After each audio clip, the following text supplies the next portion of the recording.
Everyone, আসসালামু আলাইকুম। কেমন আছেন আপনারা সবাই? আশা করি ভালো আছেন। আমি হালিমা আক্তার তমা আজ আপনাদের সাথে আলোচনা করব ফৌজদারি কার্যবিধি থেকে রেফারেন্স ও রিভিশন এই টপিকটি নিয়ে। তো আজকের আমার ক্লাসটি হলো পার্ট 4। যারা যারা পার্ট 1 থেকে শুরু করে পার্ট 3 পর্যন্ত ক্লাসগুলো মিস করেছেন তারা অবশ্যই প্রিভিয়াস ক্লাস রেকর্ডগুলো দেখে নেবেন। তো আজকের পার্ট 4 ক্লাসে আমি আপনাদের সামনে তুলে ধরব মোট 9টি ক্ষেত্র, যেই 9টি ক্ষেত্রে রিভিশন দায়ের করা যাবে।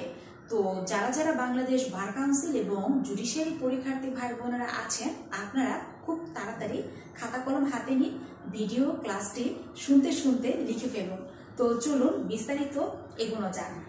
তো 9টি ক্ষেত্র, তার মধ্যে প্রথম ক্ষেত্রটি হলো দণ্ডাদেশের বিরুদ্ধে যখন আপিলের সুযোগ থাকে না, সেই ক্ষেত্রে অভিযুক্ত আসামি রিভিশন দায়ের করতে পারবেন। প্রথম ক্ষেত্র। দ্বিতীয় ক্ষেত্রটি হলো পুলিশ কেসে ম্যাজিস্ট্রেট কর্তৃক প্রদত্ত খালাসের আদেশের বিরুদ্ধে পাবলিক প্রসিকিউটর যদি সিআরপিসির 417 ধারা অনুযায়ী আপিল না করে, সেক্ষেত্রে সংবাদদাতা সিআরপিসি ধারা 439-এর উপধারা ক অনুযায়ী দায়রা জজের নিকট রিভিশন দায়ের করতে পারবেন। এই গেল দ্বিতীয় ক্ষেত্র। এবার তৃতীয় ক্ষেত্র, সেখানে বলা আছে যে নালিশ খারিজের আদেশের বিরুদ্ধে রিভিশন দায়ের করা যায়। চতুর্থ ক্ষেত্র, সেখানে বলা আছে যে আসামি অব্যাহতি আদেশের বিরুদ্ধে রিভিশন দায়ের করা যাবে। পঞ্চম ক্ষেত্র, আদালত নারাজি পিটিশন প্রত্যাখ্যান করলে রিভিশন দায়ের করা যায়।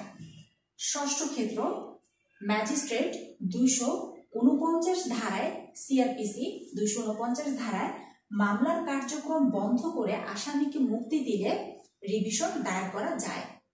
সপ্তম ক্ষেত্র, খালাস আদেশের বিরুদ্ধে আপিল গ্রহণ প্রত্যাখ্যান করা হলে খালাস আদেশের বিরুদ্ধে আপিল করা যাবে না, তবে রিভিশন দায়ের করা যাবে।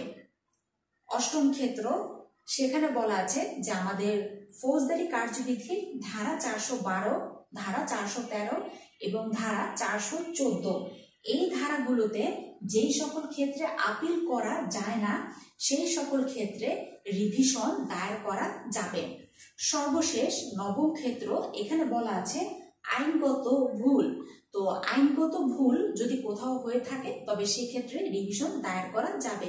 যেমন মনে করেন যে আমাদের ফৌজদারি কার্যবিধির ধারা 249 অনুযায়ী মামলার কার্যক্রম বন্ধ করে দায়রা জজ আদালত অভিযুক্তকে মুক্তি দিলেন।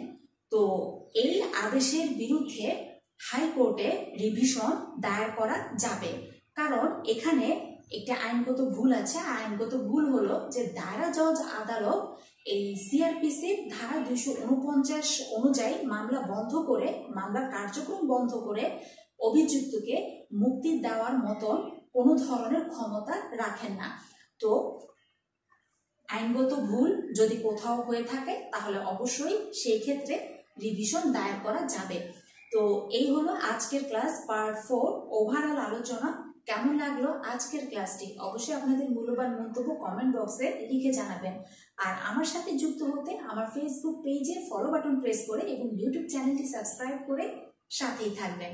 দেখা হবে খুব শিগগিরই পরবর্তী নতুন ক্লাসে নতুন কিছু ধারা নিয়ে, অবশ্যই পার্ট 5 রেফারেন্স ও রিভিশন এই সংক্রান্ত। সে পর্যন্ত খোদা হাফেজ।